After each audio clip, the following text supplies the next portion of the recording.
Hello friends, जय जगन्नाथ। आज child development pedagogy class को आपण मानकु स्वागत। तो आज रे क्लास रे मी डिस्कशन करिबा शिक्षार्थी रो विकास को बुझिबा, जो थी कि तुम मोस्ट इंपोर्टाट किसी प्रश्न अच्छी जहाँकि तुम मानक आगामी ओटीईटी एग्जाम बहुत हेल्पफुल कर। तो फ्रेंड्स मु कही रखुची जो मैंने कि चैनल को प्रथम थर पर विजिट करुच चैनल को सब्सक्राइब कर रखिब। जदि तुम मानक ये भिडियोटी भल लगे निहाती भाव में लाइक कर कमेंट कर सहित सेयार कर। तो चलतु डेरी नक आज क्लास टी को आरंभ करवा। तो आज प्रथम प्रश्न अच्छी निम्नोक्त मध्यरु केउटी मानसिक स्वास्थ्य अवस्थार लक्षण नुह। केउटा मानसिक स्वास्थ्य अवस्थार लक्षण नुह। फास्ट देछि ऑप्शन ले मानसिक विकार मुक्त अवस्था, तापर देछि मानसिक चाप विहीन अवस्था, तापर देछि मानसिक ताना अवस्था, तापर देछि तुमरो शारीरिक और मानसिक सुस्थ अवस्था। तार सठिक उत्तर कौन आसीबो ना ऑप्शन नंबर डी हिजिबो। तो शारीरिक और मानसिक सुस्थ अवस्था। तो परवर्ती प्रश्न अच्छी निम्नोक्त मध्यरु केउटी शिशुर एक आवेग नुह। कौतूहल आनंद खेल स्नेह कौटा शिशुर गोटे आवेग नुह, कौटा नुह देख कौतूहल आनंद स्नेह एटा सब आवेग है, एटा सब हूँ तुम आवेग, किंतु खेलटा हूँ तुम गोटे आवेग नुह। तो बी हिजबो राइट आंसर। तो परवर्ती प्रश्न अच्छी जड़े साधारण शिशु 5 वर्ष बयस बेलू प्राय केतोटी शब्द आहरण करें। जड़े साधारण शिशु 5 वर्ष बयस बेलू पाखापाखि आम 22 शब्द सी आहरण करें। तो परवर्ती प्रश्न अच्छी खेल एक स्वतः प्रवृत्त कार्य। एक कथा किए कही खेल हूँ गोटे स्वतः प्रवृत्त कार्य। एक कथा तुम किए कही ना हरलक कही, किए कही हरलक कही। परवर्ती प्रश्न अच्छी क्या शिशुर समस्त विकासर पृष्ठभूमि रूपे विवेचना क्या नैतिक मानसिक शारीरिक ना आवेग क्या ना शारीरिक को है, शारीरिक अवस्था को शिशुर समस्त विकासर पृष्ठभूमि रूपे विवेचना कर। तो परवर्ती प्रश्न अच्छी केउटी आद्य बाल्य अवस्था एक आवेग नुह। केउटा आद्य बाल्य अवस्था गोटे आवेग नुह। कौतूहल क्रोध अनुकरण दुख। तो आद्य बाल्य अवस्था गोटे आवेग नुह तुम कौटा अनुकरणटा। तो नेक्स्ट क्वेश्चन देछि शिशुर विकास क्यों उपादान द्वारा प्रभावित होता है। शिशुर विकासटा क्यों उपादान द्वारा प्रभावित होता है। तो सठिक उत्तर आसब ऑप्शन नंबर सी उभय वंशानुगुण और परिवेश उपर। मन रख उभय वंशानुगुण और परिवेश उपर। तो परवर्ती प्रश्न देछि केउटी आवेग को सूचाऊनी। आनंद दुख कौतूहल सहिष्णुता केउटा आवेग को सूचाऊनी। तो यहाँ हूँ देख ये 3टा हूँ आवेग, किंतु सहिष्णुता गोटे आवेग नुह। तो डी होटी राइट आंसर। तो परवर्ती प्रश्न अच्छी विकासर केउं अवस्था शिशु ठीक और भूल मध्य पार्थक्य बुझीपे। शैशव अवस्था ना आद्य बाल्य अवस्था ना प्रांत बाल्य अवस्था ना तुम प्राकैशोर अवस्था। विकासर केउं अवस्था शिशु ठीक भूल मध्य पार्थक्य बुझीपर ना तुम आद्य बाल्य अवस्था जार बयस सीमा केते वर्ष 3 वर्ष रु 6 वर्ष मध्य। तो परवर्ती प्रश्न अच्छी निम्नोक्त उक्ति मध्यरु केउटा ठीक। तो ऑप्शन देखि नबा केउटा ठीक बोली पचार।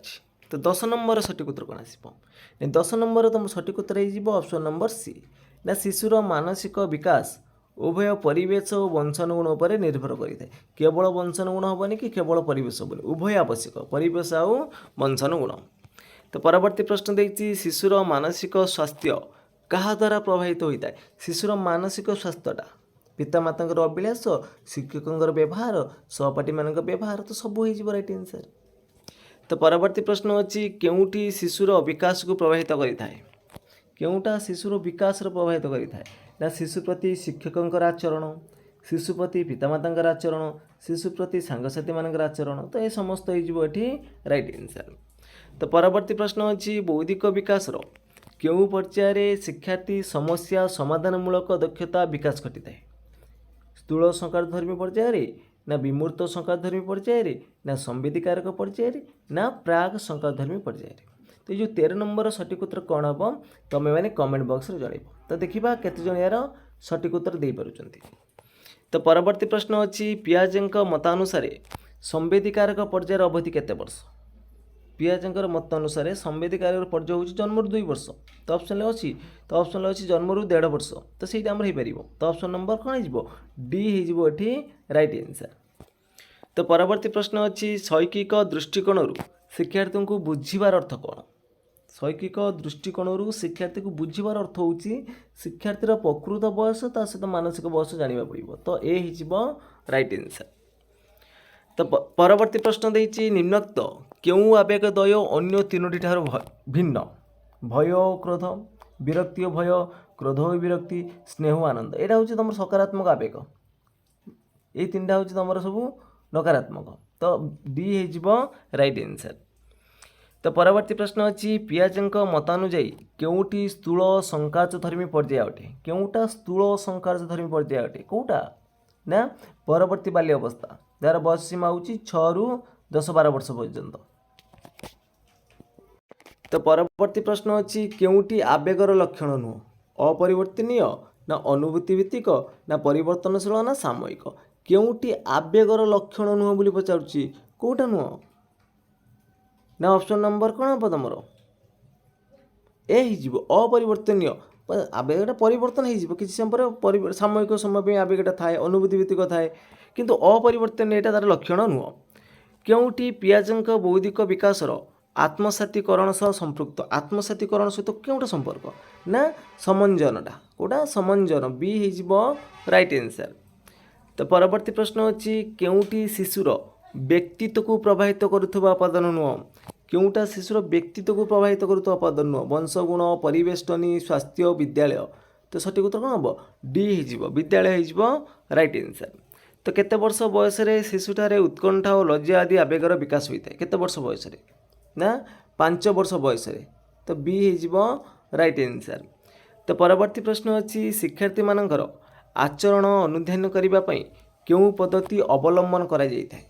शिक्षार्थी मानकर आचरण को अनुध्यान करने पर्यवेक्षण, साक्षात्कार, स्वपरीक्षण सबुगुड़िक। तो डी हो राइट आंसर।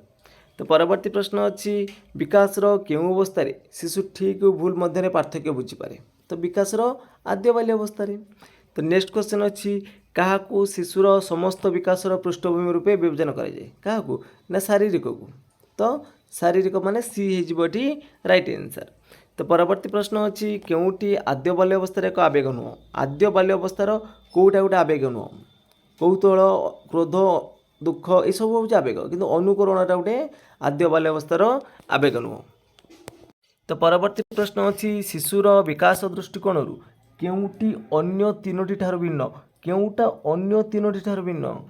सहन शक्ति, स्मरण शक्ति ना चिंता शक्ति ना सृजन शक्ति। सहन शक्ति, स्मरण शक्ति, सृजन शक्ति ना चिंता शक्ति। केउटा अन्य तीनोटी ठार भिन्न सहन शक्ति। तो ए हो राइट आंसर। विकास होउछि कौन। विकास होउछि कौन ना उभय परिमाणात्मक और गुणात्मक परिवर्तन ही विकास। तो सी हो राइट आंसर। तो परवर्ती प्रश्न अच्छी कौन सी प्रिय और गुरुत्वपूर्ण वस्तु हराइले शिक्षार्थी प्रकाश करुवा आवेगटी कौन। जब गोटे कौन प्रिय कि गुरुत्वपूर्ण पदार्थ सी हरउछि ताले जो आवेगटा प्रकाश कर तार कौन ना दुख हो कौटा हो ना दुख हो। तो नेक्स्ट क्वेश्चन देछि केउटी बौद्धिक विकास संपृक्त नुह। केउटा नुह ना ऑप्शन नंबर डी सहन शक्ति नुह।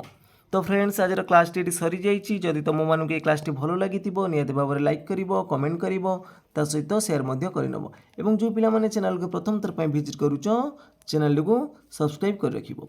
तो फ्रेंड्स आज पे एतिकी। जय जगन्नाथ, जय हिंद।